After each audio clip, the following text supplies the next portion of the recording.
Ninguém ignora o que nós estamos vivenciando neste momento.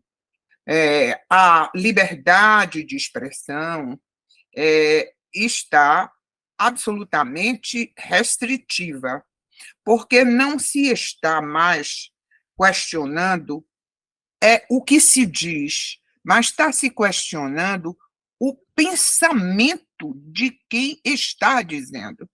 De forma que isso é muito grave.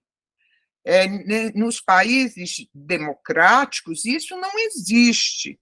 Por quê? Mesmo aquelas pessoas que têm um cargo público e que têm a responsabilidade, muita responsabilidade, de falar para o público, porque efetivamente tem peso social, pode perfeitamente dar sua opinião em fatos ocorridos, às vezes até no passado, e também no presente, porque, mesmo sendo autoridades, continuam a ser cidadãos brasileiros. Eu posso dizer isso com muita tranquilidade, porque eu fui magistrada durante 40 anos e eu sempre respeitei muito os limites da minha profissão. Eu não poderia falar naturalmente sobre processos que estão em andamento, eu não poderia tecer críticas ao governo, às autoridades estabelecidas. Isso eu não podia fazer porque eu não era uma jornalista, mas eu podia perfeitamente fazer pontuações sobre certos e determinados comportamentos de algumas autoridades. E como nós estamos vendo no Supremo Tribunal Federal, que é a cúpula do Poder Judiciário, e de onde nós tiramos todas as regras comportamentais que descem como uma linha no para todos os que estão nos diversos degraus dessa pirâmide se inspirarem, eles são os primeiros a tecerem críticas, a fazerem elogios, a antecipar resultados, a falar do presente e do passado. Eu mesmo me surpreendi com uma fala recente do ministro Gilmar Mendes, onde ele dizia o seguinte: o presidente Lula deve à presidência da República à atuação do Supremo Tribunal Federal. Ora, o Supremo Tribunal Federal, como cúpula do Poder Judiciário, é quem nos dá o exemplo, é quem nos ensina a lição e é no dizer comum que nós falamos, é quem nos dá o diapasão do comportamento dentro da magistratura. Seguindo esta linha, e que é uma linha tradicional e que está de acordo com a Lei Orgânica da Magistratura Federal, muitos dos processos que estão sendo instaurados e muitas das investigações que andam em andamento são alheias às normas estabelecidas. Por quê? Porque é preciso que eu tenha um fato efetivamente grave, onde estejam sendo ditos elementos que vão além do limite estabelecido pela ética do poder, para que se instaure contra o magistrado uma investigação. Por exemplo, um magistrado pode participar de redes sociais? Pode. Eu, por exemplo, participo de uma rede social interessantíssima, que é em razão de quê? De músicas e filmes, obras de arte, onde eu tenho um grupo onde nós comentamos essas obras de arte. O que não se pode é usar as redes sociais para insuflar a população, tecer esse chamado discurso de ódio. Mas o magistrado pode participar, esta é a pergunta, o magistrado pode participar de grupos nas redes sociais?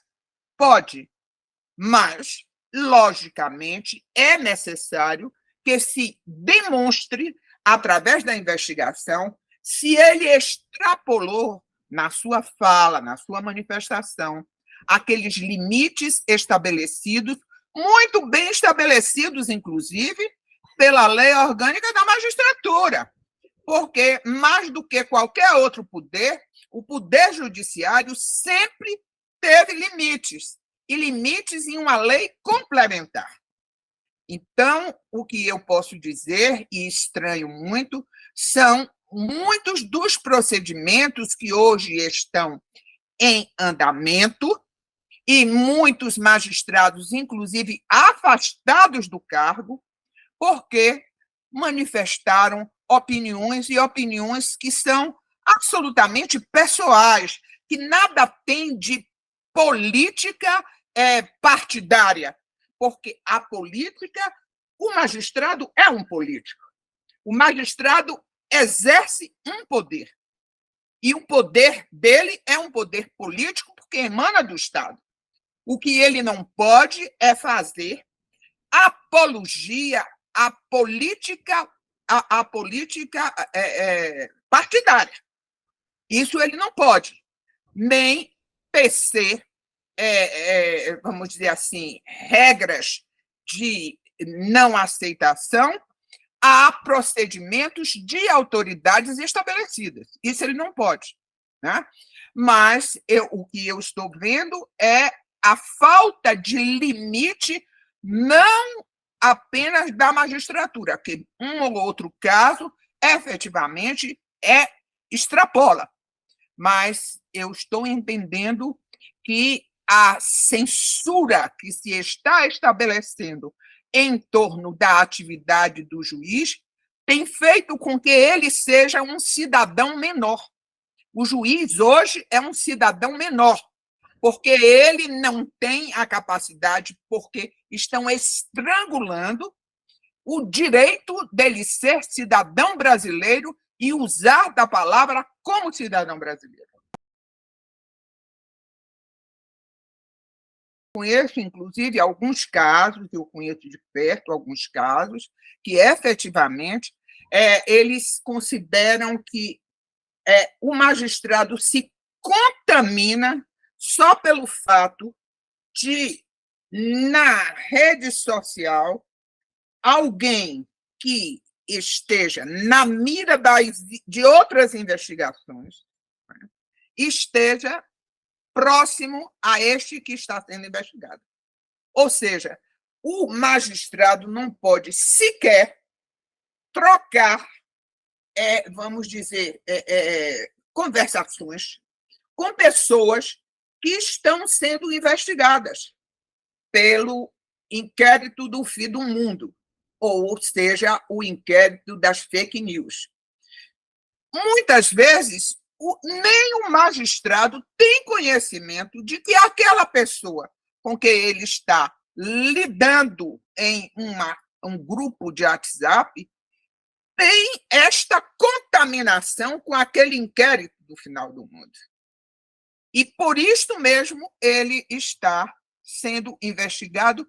E, mais ainda, antes de se fazer a investigação, preliminarmente, ele é afastado do cargo, o que efetivamente faz com que ele tenha uma nódoa no currículo profissional pelo fato de ter sido afastado das atividades profissionais. Isso é muito grave. Eu mesmo conheço o caso de um magistrado que isto aconteceu, mandaram, inclusive, a investigação dele, o CNJ afastou o magistrado, abriu o PAD e mandou para o Ministério Público, ou seja, além do processo disciplinar que está em andamento, ele também está sendo investigado pelo Ministério Público, como se fosse uma atividade criminosa ele participar de um grupo de WhatsApp onde não se tem nenhuma notícia de qualquer manifestação desse magistrado sobre a atividade política que possa estar sendo investigado pelos outros membros deste grupo. Tanto que, ao chegar este pedido de investigação no Ministério Público Federal, o procurador imediatamente fez uma requisição ao Supremo Tribunal Federal para que mandasse as informações sobre as conversas do magistrado neste grupo de WhatsApp, porque ele não recebeu nada até agora do Conselho Nacional de Justiça. De forma que nós estamos num momento muito difícil e o Conselho Nacional de Justiça tem entendido que aquilo que está dentro da orientação do Supremo Tribunal Federal é exatamente para agir desta forma. Ou seja, os magistrados hoje estão funcionando como cidadãos brasileiros menores, sem capacidade de pensar, eu não digo, mas de manifestar o seu pensamento. Mesmo que este pensamento não seja político, mas é um pensamento divergente. As divergências existentes em qualquer sociedade democrática é o que faz com que o Estado democrático de direito se sustente. Porque as divergências existentes no terreno das ideias, no terreno do pensamento, naturalmente é que faz crescer a verdadeira ideia de democracia. Isso vem desde Roma antiga. Né? Eu agora estou fazendo um estudo sobre a liberdade de expressão e é isso que nós estamos verificando. Desde a Grécia, de Roma, vem até os nossos dias, e somente os estados totalitários, onde existe ditadura, é que se poda toda e qualquer manifestação de pensamento antagônico àquilo que é a diretiva desse Estado totalitário. Uma pseudodemocracia não se aceita este tipo de comportamento.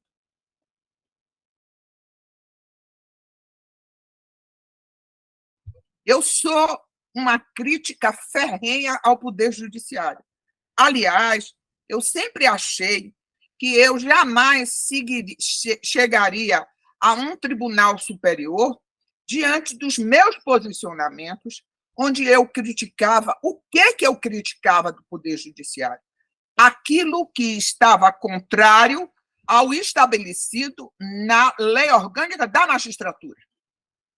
Todos aqueles, mesmo que fosse meu superior hierárquico, que estivesse agindo contrariamente às regras estabelecidas na Lei Orgânica da Magistratura, eu sempre critiquei. E critiquei de que forma? Nas palestras, em artigos que escrevia, dizendo sempre que era necessário que nós não estivéssemos no anonimato, nós não estivéssemos em silêncio para corrigir aquilo que não estava certo dentro do Poder Judiciário. Eu não posso, naturalmente, tecer críticas às pessoas que exercem o Poder Judiciário.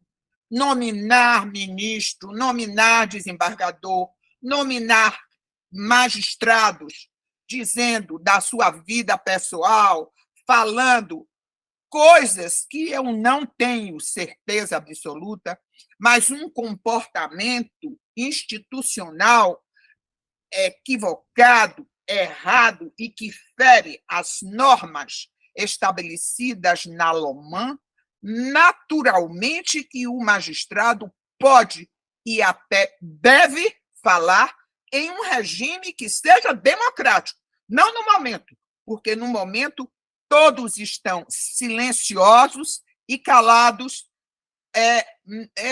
praticamente amordaçados, com receio de falar. Até as verdades históricas não estão sendo colocadas nos seus devidos lugares. As verdades históricas não estão.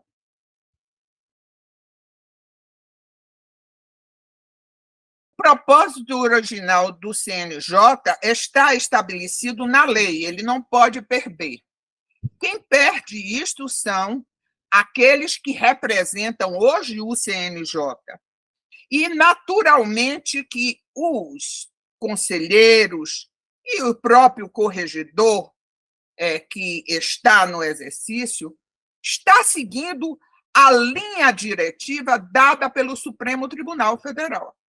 E no momento que o Supremo Tribunal Federal tem este proceder de não aceitar qualquer manifestação que fale em qualquer dos aspectos de governo, sejam eles bolsonaristas, sejam ele de Lula, seja ele econômico, seja ele político, o CNJ não está questionando, está, como se diz, ele está fazendo como se fosse o feitor.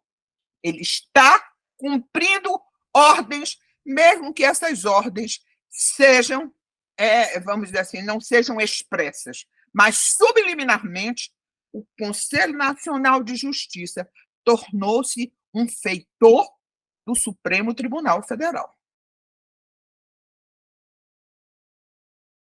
Nós estamos num momento onde combate à corrupção não é prioridade de ninguém.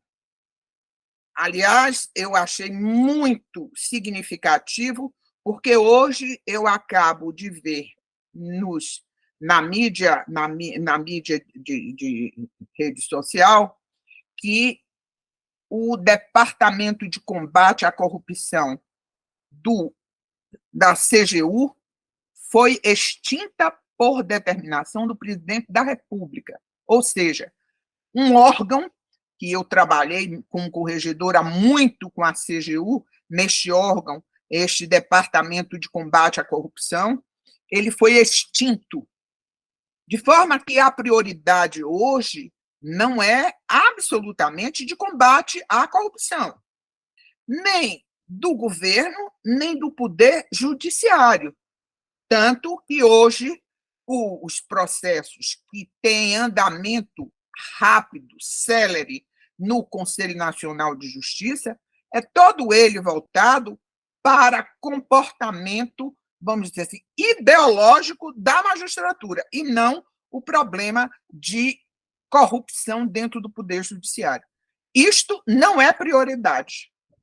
E se assim nós estamos num momento muito difícil, porque um órgão que, dentro do Poder Judiciário, foi, assim, o farol que iluminava aquilo que nós já sabíamos, que era justamente corrupções que, dentro do Judiciário, não tinham nenhum resultado, hoje este órgão não mais se debruça sobre estes processos, porque esses processos não interessam politicamente ao Supremo Tribunal Federal.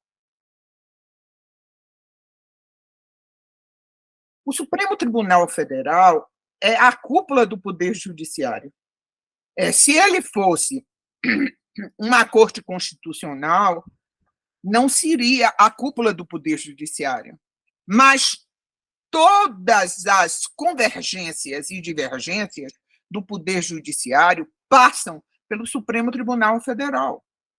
E, naturalmente, que toda a estrutura do Poder Judiciário ela é um reflexo daquilo que é o Supremo Tribunal Federal. De forma que o Conselho Nacional de Justiça é um órgão que faz parte do Poder Judiciário, tanto que ele é presidido pelo presidente do Supremo Tribunal Federal. E, naturalmente, que ele é a imagem e semelhança do seu órgão, a quem ele deve todo o poder de atividade.